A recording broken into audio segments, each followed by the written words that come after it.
So this is the prelude to Justine Priestley. And so Chauncey calls in, and Chauncey says, you know, I'm friends with Jason Priestley. And talk about, so he got in the auto accident. And he almost died. And he almost died. Terrible car accident, yeah. So Chauncey ends up dating Jason Priestley's sister from 90210. Everyone had bad stuff to say about Jason Priestley. Oh. The kid from 90210 crashed his car. Kick a dog when he's down, why don't you? So that's Justine on the right. Yeah. This is Jason's Everybody wedding. thinks they're twins, but they're not. Yeah. What's the age difference? I think she's a year older. Okay. You know what I can't figure out about Jason Priestley? Jason Priestley was one of the biggest fans of this show, and I like the guy a lot, and I have no problem with him. And I'm sorry, by the way, to see that he crashed his car, but anybody who races car deserves to crash into a wall at 180 miles an hour because it's a stupid sport. It's not even a sport. If you're sitting down, it's not a sport. Okay? Yeah. If your legs aren't moving, it's bad. But Chauncey from Stepping Out interviewed Jason Priestley's sister, and she shed some light. By the way, I didn't realize this too. I'm sure you knew this. Maybe you forgot. She was working at fucking Hogs and Heifers. Yeah, she was a bartender there. If you don't know what Hogs and Heifers is, it's kind of the inspiration for Coyote Ugly, the movie. And the big thing was Julia Roberts, right? Put the place on the map because she got on the bar and danced with her bra off. Chauncey interviewed her. Here's what she said. I don't know what she does. Maybe she's an actress or something. I don't even know. Jason used to love Howard. I would always hear him say, every time I'm in New York, I have to see Howard. But something happened on the air. I think someone called in live and said they saw him doing terrible stuff in the bathroom at Scores. I remember that now. He was really upset over that. I'm the guy that called in and said he did terrible stuff at Scores in the bathroom, by the way. Damn. I was there. He got a blowjob from a girl in the bathroom at Scores, but it wasn't a dancer. There was a girl there just hanging out with friends. Wow. And she saw Jason Priestley, and they did coke, and then she blew him in the men's room, and they got caught, and the bouncers threw them both out into the street. This was a big deal, too, because you had an article written on you in 2008, and that was featured in your book, right? That you broke this story. It was a really big deal. But he did. So he had sex in the bathroom. He got a blowjob in the stall. You know, the bouncers, they had cameras in there and stuff. And the bouncers went in, you know, opened the door, told them both they had to leave, and threw them out the front door. He trusted Howard. Yeah. Howard plays the Howard game, and everybody knows that. But Jason felt really betrayed by Howard. Talk about sex and all that stuff, but Howard really hurt him. Everyone is always trying to get something out of Jason or trip him up, but he trusted Howard. He liked him. He thought he was safe on Howard's show. Who even knows what any of this means? I don't know. What did you do? He knows exactly what it means. It's written completely clear. He knows yep. Because that was the show was all about then. It was about fucking people. Sandbagging him. I have no idea. I put a phone call through. All right. He was really upset. Howard effed him.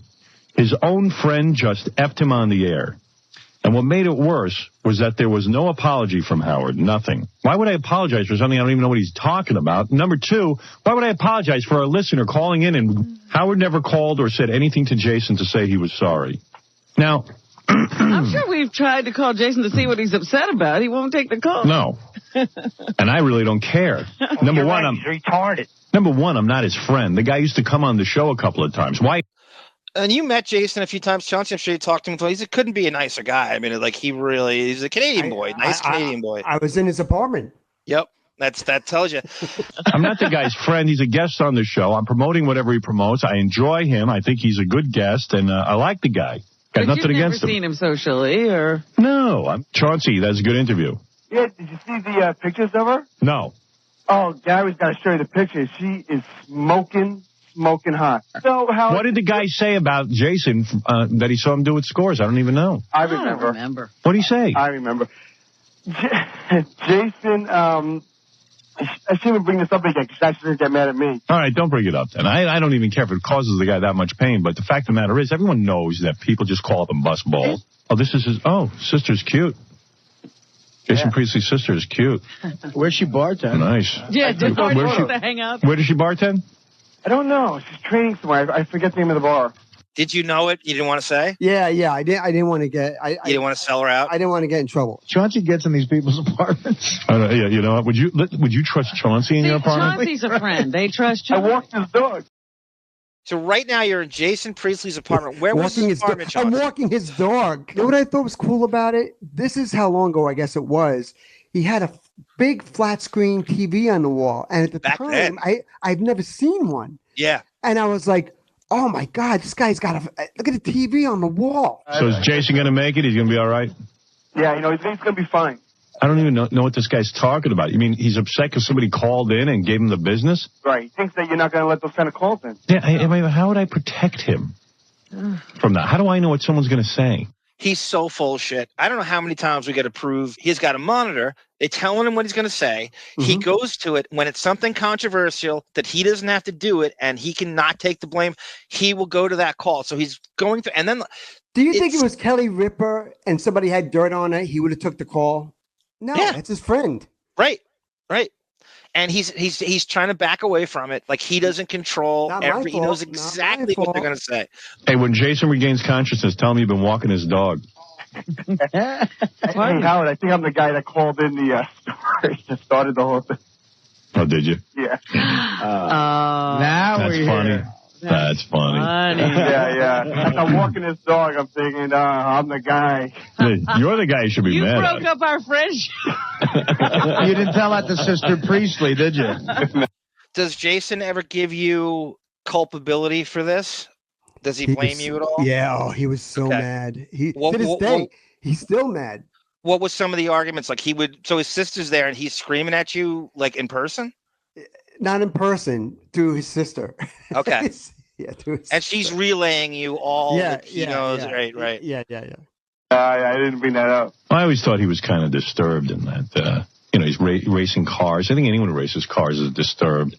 And to Priestley's credit, I've never heard a bad word about him from anyone that's worked with him or for him, or he seems like the nicest guy in the world. I think he is a great guy. I think, and the sister's great, and the parents are great. Smart guy. Yep. Smart. The dumbest thing he did is race. I mean, everybody does one dumb thing, and that his vice is racing. That was his thing. Like, well, just live your life. Stop with the racing. Who needs to get old? I'm with him. Well, do whatever you want. Robin, you having a hard time being 50? Yeah. Hey, I got to talk about Fred. Good line, Chauncey. Robin, do you have a hard time being 50? So, Chauncey, this is a series of calls. You call back a few times, and you're still there at Jason's place. What's the story? You're being sued by Jason Priestley? He's got his attorneys sending threatening letters to magazines and publicists and newspapers saying that the interview was bogus, didn't happen, she didn't say the things that... You're with his sister at the time. Yeah. And he's suing you. He's thinking about suing you. In his apartment. In his apartment. Yeah. So, I mean, this is crazy. He's not saying get out of there. He was saying I never met his sister. He had a legal letter. I probably could have sued him.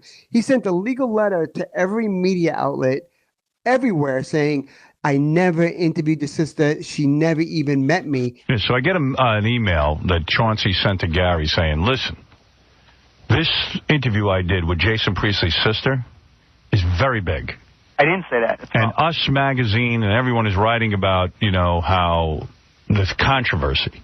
And I'm getting calls from disc jockeys on morning shows all over the country, like Man Queer and all of them, and they want to interview me. What should I do? Oh, you exaggerate so much. All right. I'll read you the. He didn't exaggerate even. I'll read you the email. It's big. Everybody wants me. Man Queer wants me. Yeah. That's what. That's so it. I went. I try and do the right thing, So I go. Here's a guy I have on every day. Man Queer ain't having him on every day. Doesn't know what to do. Now he doesn't know what to do. It's not clear to him what to do. You never know with you guys what the protocol is, what gets you in trouble, What's the protocol? I don't know if you guys care, if you don't care. You want to help other people's shows, or you want to... Spot on, Chauncey. I couldn't agree with you more. He moves the goalpost all the time on the protocol. Time. You just never know with you what's going to set you off. Here's the protocol. We're the morning show. Everyone else is our enemy. Right. What show do we want? Consider me... I don't know what you consider me. You know what I mean? I consider you a skunk. But I tell you what. What? You're our skunk. Who puts you on the air when you don't have something going on? Story. Well, I take that as a compliment. Well, of course. What is it? Whatever your name is. Howard, Chauncey instant messaging me on Sunday. Can I do his show? You know, does it matter? I'm like, Chauncey, why would you do that? You know, he's not even in Jersey. What? I don't understand. He's like, but you think Howard would be mad? I'm like, I don't know. You know. Well, I mean, yeah. What's wrong with that? You're asking John. Because Howard's impossible to get through. You know, you can't. Yeah. You won't talk to anyone off. And Howard could say, "No, that's all right. Tell him I don't care if he wants to do it." Yeah, that would be great for me. It would be a favor to me. But at least, if he says no, it's no. And if he says he doesn't care, good for me. I'm asking. You don't even have to take it to this level. But this is what got me banned for the show for life. Because when I got that subpoena, I called off the air to Gary and Jason and Will, and I said, what do you want me to do? Is this a real subpoena? Yep. Advise me how to handle it. And the only one that would respond was Jason, and he laughed and said, I don't think anybody really cares. If you've got something good, why wouldn't you bring it to me? Because if you guys know what's going on with me all the time, if you don't... No, we don't. In fact, when you sent me that email, that was the first I knew of the controversy. How do we know what's going on with you? What are you talking about? Beth emailed me and told me she knew about it. Beth isn't me. So you tried to get Beth to relay the message for you, and she didn't do it. Well, she probably did, actually. And he's playing stupid that she never talked. Yes, absolutely. Okay, of course, that's his move. Yeah. That's so. But that's you covering your own ass too. Like I'm trying to do the right thing, always. But there is no right thing. Everything is the wrong thing. Beth is Beth. I figure you guys talk. Beth emailed you? Yeah. That's disturbing. It is. We're like email pals. But Howard knows you're emailing with her at this point. Yeah. Pretending that he's shocked and outraged. Meanwhile, she emailed you about your controversy? Yeah. How did she know about it? She saw it in Us magazine. Oh, well, she didn't tell me about it. Wait a second, Chauncey, was she responding to an email you sent her, or did she just emailed you out of the clear blue to ask you about it? She emailed me out of the clear blue to ask me about something else. I answered her. Then she sent me back another email saying, by the way, I saw this in Us magazine. It's crazy. Right. So okay, big shot. Big shot. So now you want to interview with everybody else? No, I'm not doing nothing. I do the Stern Show and that's it. What is it, Chauncey? Hey, Howard. So I was hanging out in Jason Priestley's apartment in the city. This is just like a barrage of you just going, and you're doing it so like... I'm doing it to twist the ice into Jason Priestley. Yeah. Because he's threatening to destroy my career. God I'm going to now embarrass him. I'm going to embarrass him on the #1 radio show in the world with millions of people listening. I'm going to prove him to be a buffoon. Where is his sister at this point? She's in New York. No, but is she in the background listening to this? Oh, no. She didn't want me to do this. She was begging me not to. But I was like, fuck this. The guy's fucking with my career. Your brother's trying to put me out of business. I picture her working all night at Hogs and Heifers, and she comes home, and that's not the end of the night. You know she went to some fucking after hours place after that. Right. And I picture her like strolling in at like 6:30, 7 a.m. Sun's up, and you're on the phone with Howard. Garbage. Yeah. I picture that happening like 3 days a week. That same scenario. You're on the phone with Howard, and she walks in after a Hogs and Heifers shift. Talking about her and her brother. Look at you. Hey, you know what he's got? This race car seat that you sit in it, and it's a sensation that you're... This is in his house. So Chauncey's in Jason Priestley. And I assume this is like one of those like crazy, like fucking Nightwing would have. Dick Grayson, a loft in Bloodhaven. The whole house was so cool. It's like an arcade with all kinds of racing. And it's like a house. So it's a massive like loft in Tribeca. Loft. Huge, cool loft like you would in Tribeca. Yeah, the whole thing was so just so you would think. You would think a Hollywood star would live. I don't know what's going on with Chauncey and Jason, but he's got, he sent me a naked picture of Jason's sister the other day. What? Did you take that, Chauncey? No, that was a photo shoot for Stun magazine. The photographer got her to take her clothes off, so I don't know if those pictures are going to be in Stun, but she got naked. Chauncey, how do you end up at Jason's apartment? Because I know his sister, and she was staying there. Jesus. Poor Jason. When he stays off the air, I'll tell you some wild stories. Hey, Chauncey. Why off the air? Why don't you tell me now? I'm always in trouble. I'm just tired of being in trouble constantly. I heard you were hanging out at Jason Priestley's apartment when he was in the hospital.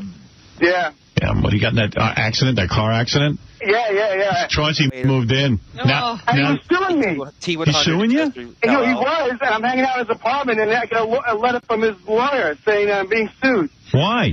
Because you remember the story that I never interviewed his sister when I'm best friends with his sister, and I'm hanging out at his place. So you mean you're living in his place, and he's suing you? Yeah. That's what you call an out-of-control life. Gigantic FU right there. Right. Hey, you know what? You can sue me all you want. I'm here eating your food, dude. That's right, I'm in your That's how I feel. This is great. Funny stuff. Did Jason's lawyer serve you a subpoena in Jason's apartment? He could have. That's where he would have found me. That's what he would have found me. Yeah, sitting on his bed. Great. Oh. Was he looking for you, Chauncey? Yeah, they were trying to send me a subpoena to sue me. They're trying to serve you the papers. Yeah. Would you hear them knocking on the door and you just wouldn't answer? Well, they didn't know that's where I was. Like, oh, okay. They didn't bother coming because they never thought in a million years. They're suing me for not knowing his sister when I'm living in his house. Are you doing the sister? No. Swear. But you were. Yep. Yeah. But you were. You can hear the way you said it. Yeah, I didn't want to say. And by the way, at the time I'm married. Oh shit! Oh god, were you on the outs or you were just? I have a wife who doesn't listen to the show. Damn. God damn, that's juggling bitches and just they're crazy. God damn, no cell phone either at the time, like no smartphone, so you could sneak around way easier. That's really clever if you could pull that off with no so it's not like cell my phone. wife is getting text messages saying, "Do you hear what Chauncey's saying?" Like that didn't. It was like she hated Stern, never listened. So when I went on Stern, I never had to worry really about what I said because I knew she would never know. My life got so crazy that I actually made reservations in New York City for Thanksgiving with my parents and my wife. And at the same time, I had a stripper who I was dating who was in Oregon and moving to New Jersey to work in New York. God. I let her stay in my house that night on Thanksgiving. I told my wife I had to run home and get something from the office at Stepping Out. Fucked her in our bed while my wife and parents are at Thanksgiving dinner, made it back to the city for dessert, and then went to bed. What? And meanwhile, I have a stripper and her sister sleeping in my bed in Jersey, only about 20 minutes away. From Jason Priestley's apartment? Yeah, I'm on his bed. Oh. Gotta go. Bye. What? We were supposed to ask him some more questions. Yeah, what was the question? Yeah. Did he ever pleasure himself in Jason's apartment? All right, did you ever put on Jason Priestley's clothes? So they had a pitch session about how to talk to you with questions about his house, about Jason Priestley while I'm in his house. Jesus. Yeah, I never did that, but thank you for asking. But you've gone through everything, right? Everything, every drawer. I knew it. Of course. I'll email Gary the details. So your intent is Jason's listening to this, and I'm just going to say the fucking, I'm totally busting his balls right now. The most violating things I could possibly say. The most violating thing that this journalist who you despise is really going through your socks and underwear drawer. Could you imagine him talking to his agent and publicist at this time? On the #1 radio show in the world, the guy you hate the most is on the air in your bedroom going through your sock drawer. God damn it. All right, email it to us. All right, I will. But you have pleasured yourself in the apartment. No, I haven't, Robin. You haven't. What makes you think I would? All right, okay. Is that a little bizarre? No, it's weird. Chauncey told, if you don't know what we're talking about, Chauncey told a story yesterday where I guess he was interviewing Jason Priestley's sister. And Jason Priestley was trying to sue Chauncey at the time. And meanwhile, Chauncey ends up staying in Jason Priestley's apartment with the sister. Right. Well, we're just hanging out. Right. And then, I don't know, then one thing led to another, I guess. And Howard's landed on thick, too, because he's having a feud with Priestley kind of at the same time as well. Yeah, because he's mad at Priestley now for trashing him. Yes, there's no doubt about it. He's using you as a vessel to humiliate Priestley.